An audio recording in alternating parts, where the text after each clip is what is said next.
করলে কাঁদতেন আর চাইতেন কার কাছে? এজন্য আমরাও চাইবো কার কাছে? আল্লাহ ছাড়া কখনো কোনোদিন কারো কাছে চাইবো না। তিনি এমন সত্তা, তাকে দেখা যায় না, কিন্তু তিনি সব দেখেন, ঠিক কিনা? কিন্তু তিনি আমার খুব কাছে। কত কাছে?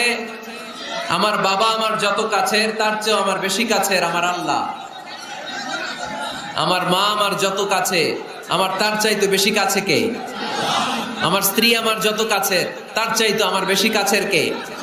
এমনকি আমি আমার যত কাছের, তার চাইতে আমার বেশি কাছের কে? এজন্য রব্বুল আলামিন বলেন, وَإِذَا سَأَلَكَ عِبَادِي عَنِّي فَإِنِّي قَرِيبٌ أُجِيبُ دَعْوَةَ الدَّاعِ إِذَا دَعَانِ فَلْيَسْتَجِيبُوا لِي وَلْيُؤْمِنُوا بِي لَعَلَّهُمْ يَرْشُدُونَ।